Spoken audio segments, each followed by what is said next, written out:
Thank you very much for the nice introduction. Good morning, everyone. In this talk, I think probably I will set a record for mentioning Shklovsky only once or maybe twice. So this talk is only a touch on Shklovsky and on Ostranienie tangentially, but I still think it will connect to many things we've heard, especially the question concerning whether Ostranienie mentioned it already once now, whether this is actually a device in the text or an effect. So that's just as an introduction. My current area of research are classic utopias, and I'm not sure how many people are aware of.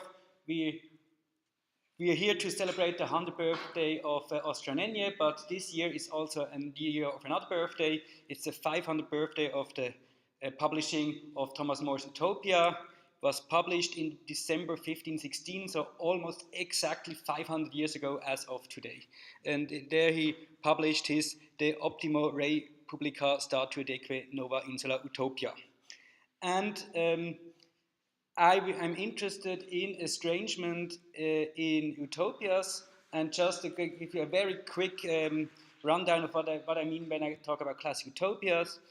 I'm referring to the tradition which was created by More and which means the description of a better state. In the case of More, it's the island of Utopia, which the narrator character has discovered and which he describes. And in this island, everybody lives happy. They have a kind of communism without money, and everything is organized perfectly well. And starting with More's Utopias, there have been literary utopias for 500 years, more or less. There have been changes in this genre, of course, but at least until the end of the 19th century, the paradigm set up by More has been remarkably stable. In the 20th century, there have been some changes and new developments, but even the utopias of the late 20th century, they still have a clear connection to the book by More. And one of the big issues in utopian studies is whether the respective utopia, be it More's or anyone else's, is actually meant as a blueprint for social reform. Of course, this varies from book to book, but especially in the case of More, where he describes in detail how this island is organized, how the laws are organized, and how work is distributed, and so on, how war is fought. There is an agreement today that this was not meant as a plan for social reform.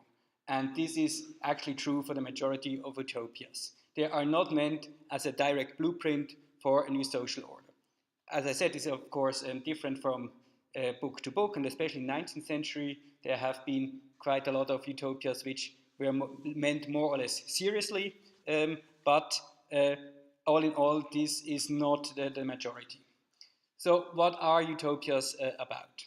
They describe a better place, of course, but this is always coupled with social critique. The element of saying that the world as it is right now is not as it should be is equally important as showing that a better alternative exists. And so the main point is not that this is where we should go, but mainly things could be different. We can think of alternatives. There is an alternative. We can think of an alternative. And so the main point of a utopian novel is actually critique of the status quo. And I will now look at one example in detail where I want to show how important estrangement is there. And this is Edward Bellamy's Looking Backward. Just a quick question, who actually knows this novel? Not even the Americanist. That's I mean, it's interesting. This novel was written in 1888, and it was at this time it was a huge success. It was the third largest bestseller in US literature, right after Uncle Tom's Cabin and Ben-Hur. So this was immensely successful and sold over 1 million copies. It tells the story of a young man, Julian West, who is mesmerized and falls asleep. and wakes up over 100 years later. He falls asleep in Boston of 1888 and wakes up again in the year 2000. And this is a typical trope of the utopian novel at that time. At that time, utopias are already always, most of the time in the future, and not on remote islands anymore.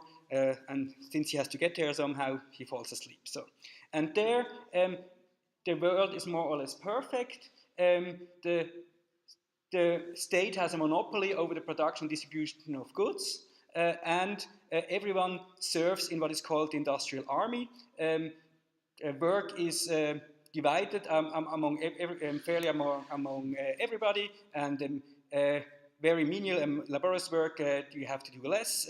Everyone has like a amount of work he has to do depending on the work they do, and that means drastically reduced hours because working hours because everybody's working, and you can retire at the age of 45, which is very very nice. So only 5.5 years more 5.5 years more to go for me. That's really very nice.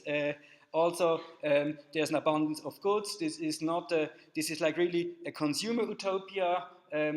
One of the main scenes is this big shopping mall where everyone can get the newest goods. There's also all kind of technological gadgets they have there. They have a radio, a very advanced radio, and so on. But this is the interesting thing is that this is a kind of consumerist, socialist utopia. This is definitely a socialist utopia as it was conceived by Bellamy, although he was very careful to avoid the term socialist because he thought Americans don't like that term. But as I said, this book was immensely successful. This led to the founding of political parties. There were over 160 Bellamy clubs all over the US, and this really had an impact on US politics at that time. It was also had a huge impact on the literary production. There was a flood of utopian novels which were reacting to that, and with titles like looking further, or looking even more backwards, or looking right, and stuff like that. So there were all kinds of novels which reacted to that. And in the case of Bellamy, it's actually quite difficult to say whether this was meant as a serious concept or not. At the beginning, when it was published, in the introduction, he says, yeah, this is more like a literary game, and this is not about politics. And the more successful it got, the more pronounced his like political motivations became. So it's not quite clear whether it was meant right from the start as a political program, or whether he changed his opinion with the success. But yeah, that's what happened. What I want to look at now is the last chapter, because there something really strange happens. You have the character, the protagonist, Julian West, and as it's typically in utopias, he's shown around this world. He has this guide who shows him around, who explains how everything works, and slowly he realizes, okay, this is really how things should be. This is a much better world than the world I live in. And then the last chapter opens with him waking up and realizing, oh, blimey, this was all a dream. I'm still in Boston of 1888. And here is now a quotation from that. He's getting out of the house and sees how terrible everything still is. And a dozen times between my door and Washington Street, I had to stop and pull myself together. Such power had been in that vision of the boss of the future to make the real Boston strange. The squalor and malodorousness of the town struck me from the moment I stood upon the street as facts I had never before observed. And yet, all the while, I knew well that it was I who had changed, and not my contemporaries. I had dreamed of a city whose people fared all alike as children in one family and were one another's keepers in all things. This emphasis, the part is emphasis is mine, but I'm sure you will see that this is really estrangement going on there. He sees the real Boston and suddenly doesn't recognize anymore because his perception has changed completely. He now sees this real Boston as a strange one. Now, just to assure you, actually it turns out that this dream is a dream in a dream. So he wakes up and realizes, I'm still in the future, so everything is fine, at least for Julian West. Now, there is definitely estrangement going on here, and in some ways this passage already is like a poetics of utopian novel, because the whole point is that the utopian novel should make us see the real world as a strange one, should give us the idea things could be different, and look at the world we live in as something strange and realize actually this is not how things should be. There are really terrible things going on, and if we look at it with a different set of rules, things could be different. But as I will argue, this is not estrangement in the sense of Ostromenie. And I'm now going to refer to a concept by Darko Suvin, who is the pioneer of science fiction studies, who coined this term of cognitive estrangement. And Suvin, in his book Metamorphosis of Science Fiction, published in 1979, refers mainly to Bertolt Brecht, but also to Shklovsky. But it's quite interesting. He refers to Shklovsky, but very obviously, I'm not saying he hasn't read it, but he certainly hasn't understood it, because what he says about estrangement has nothing to do with Shklovsky at all. What Suvin says is that science fiction itself is an estranged genre, like fairy tale or fantasy. And already there we see this is a kind of different estrangement, because what Suvin means by estrangement here is actually not literary devices which render the normal strange, but he talks about characters or items in the story which are not in accordance with the world we live in, which are marvelous, which are supernatural, and so on. So estrangement here means something quite different. And Suvin then says, in science fiction, the attitude of estrangement has grown into the formal framework of the genre. That's his emphasis.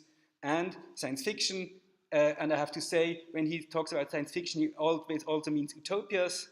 For Suvin, the utopian literature is a subpart of science fiction, which in itself is actually a doubtful statement, but we'll leave it at that. So when I say science fiction, it always means utopia and vice versa. The connection between science fiction and utopias is actually more complicated than Suvin says here.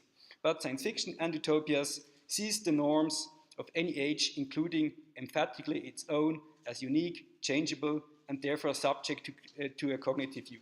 So the point Suvin is making is because science fiction and utopias present a world different from ours, which he called estranged, but which is not estrangement in the sense of Ostromenie, it makes us see the world with other eyes. And that's what he means by cognitive view. The world becomes something which is not a given, but something which is made by man, which can be changed by man. So, as I said, this is definitely not the same understanding of estrangement Shklovsky has, because, and I hope we can agree to that for Shklovsky and also for Brecht, although there are differences between the two, estrangement is primarily a rhetoric and formal device. It is about how normal things are presented in the text, be that narrative strategies or unusual words or descriptions, I don't know. And the purpose of Ostromenie is, as we have heard many times, is to make the normal appear strange. So that we see it again with new, fresh eyes. And in utopias and science fiction, actually exactly the opposite happens. Because what you have there is a world which is not ours, a strange world, and the first thing any utopia or science fiction novel has to do is actually to render this world normal. We have to accept that world as a more or less realistic world. And this is the first step, and so it's contrary to what Suvin says, utopias do not estrange the familiar, but rather make the. Now that's a really interesting typo. So, that of course might make the familiar strange. So you have to switch that. That's really estranging here. So okay, okay. So the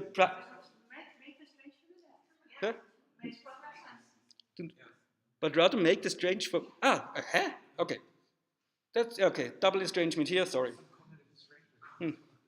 There's a really cognitive estrangement going on here. So I think it has to do with the wine last evening. But Okay, so the primary formal operation of utopias and science fiction is not estrangement, be it in the sense of Shklovsky or anyone else, but what I call naturalization, which is really like the opposite movement. It's not making the familiar strange, but making the strange familiar. So on a formal level, it's actually completely the opposite.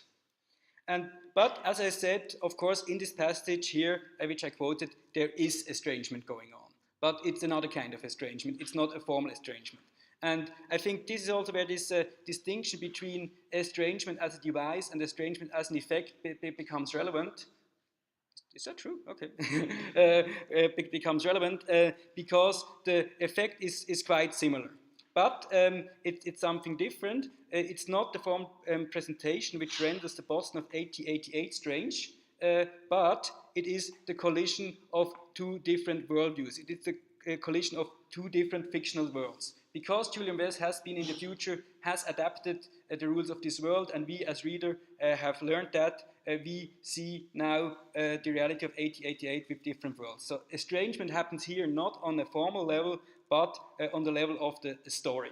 It is estrangement which takes place in the fictional world, on the diegesis. And that's why I call this not cognitive estrangement, but diegetic estrangement, which I would say is something rather different from what Shklovsky describes, but has quite a similar effect. Thank you very much.